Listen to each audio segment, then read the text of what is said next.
Good morning, folks. Up here at the Swale project, I'm going to be working on this side of it today.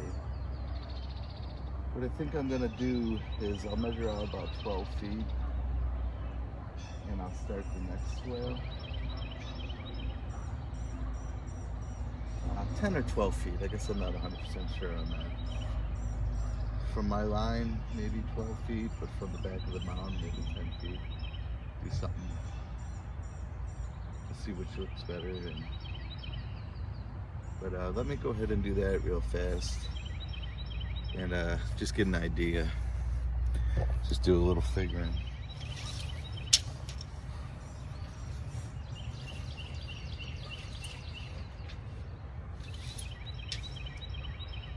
So that's 12 feet.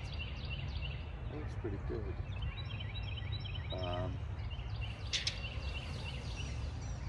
Back of the mound. It's about the same. Let's go 12 to 16. So that should be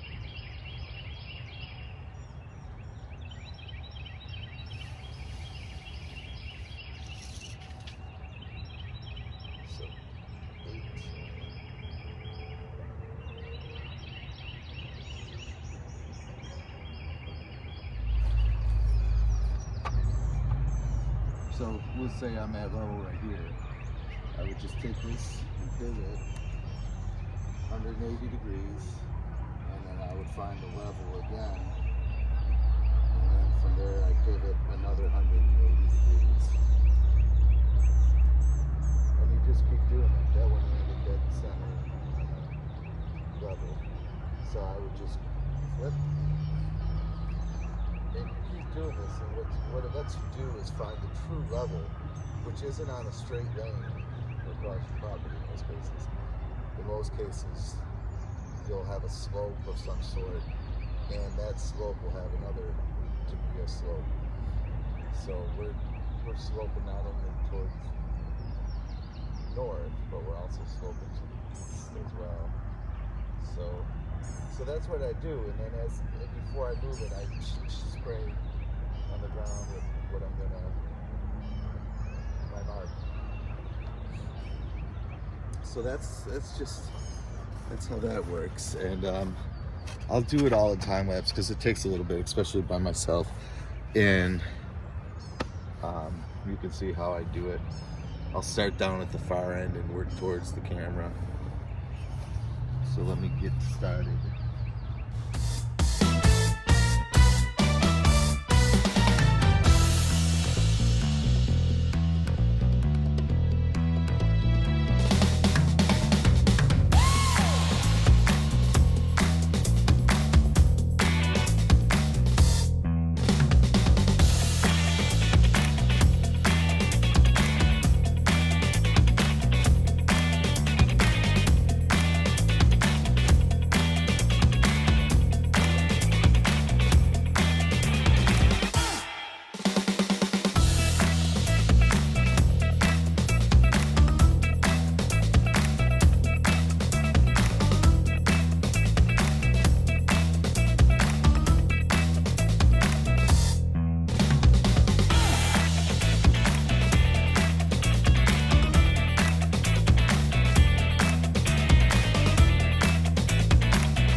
So there you go.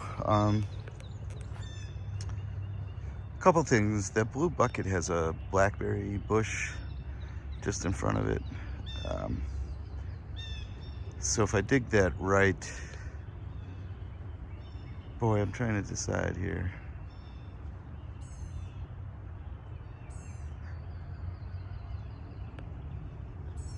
Yeah, I think I'm gonna push it back and dig. Usually the line, well, not usually, but this one up here I did with the line running through kind of like the spine of it through the middle.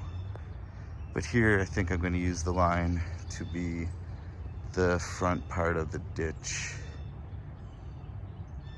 It'll give me just a little more space, you know. Otherwise the ditch starts pretty close to the next one. I just want to have a little bit of room, at least at 12 feet is a pretty good buffer.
Okay, so let me try standing on this side. Maybe you guys can see me in.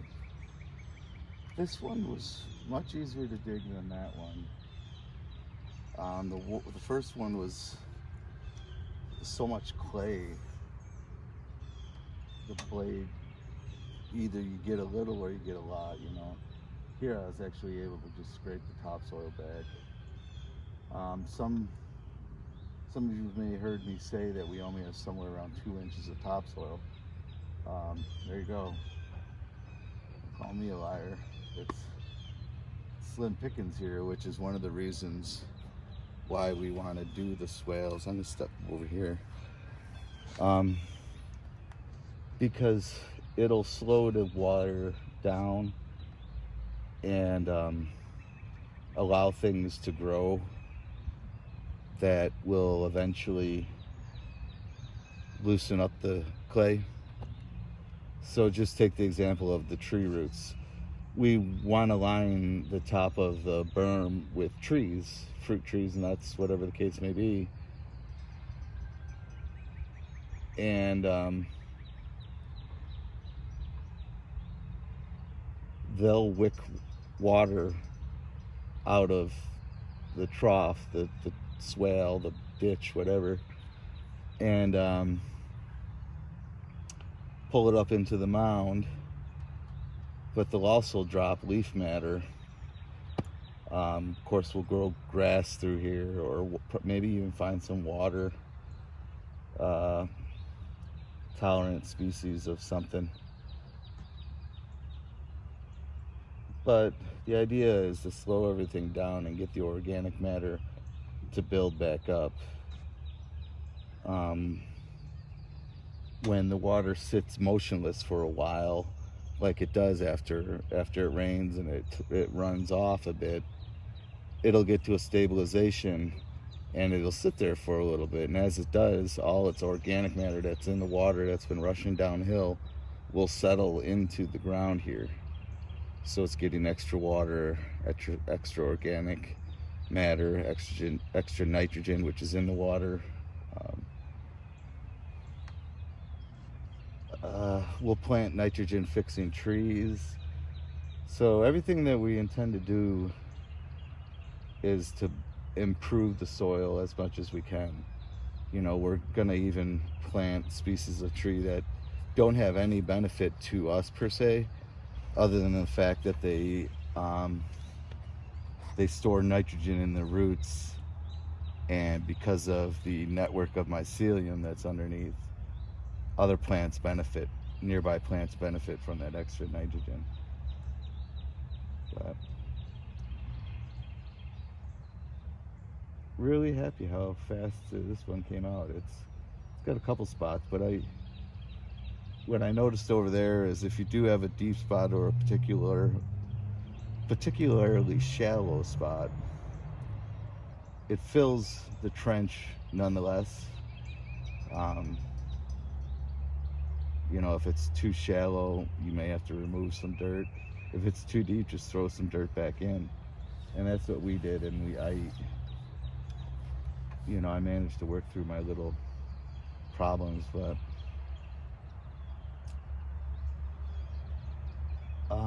so that was some of the compost material I sprinkled on top, and we're going to try to get some plant grass seed here in the next day or so, just to get these mounts growing grass or something productive versus weeds, which will start to grow up in here if we don't do something about it soon. But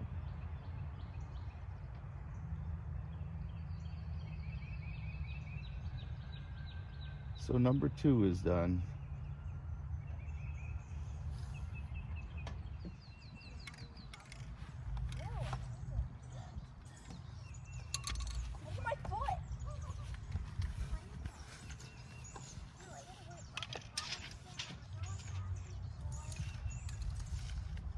Time-lapse mode? No, it's just a regular video.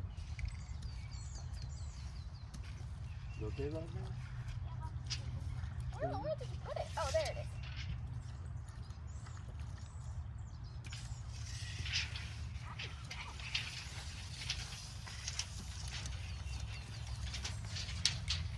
Oh wow, it really does.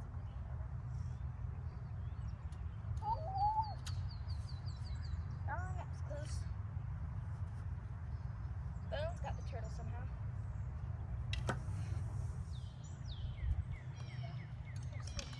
Take her out of the way and pull it towards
grab it and then bring it back and we'll put that away.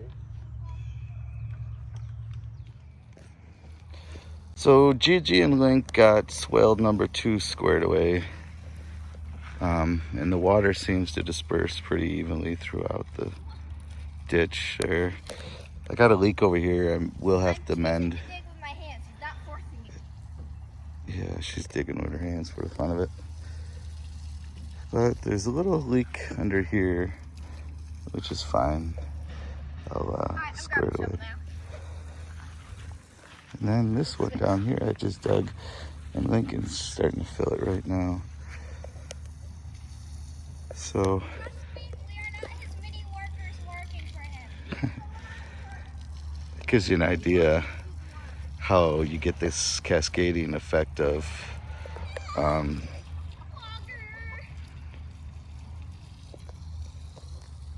swales down the hillside, you know. I'll definitely be able to squeeze a couple more, but they're going to be a little shorter because of the telephone pole there.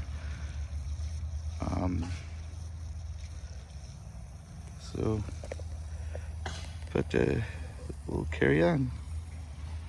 It's good to have the little helpers out here with me today.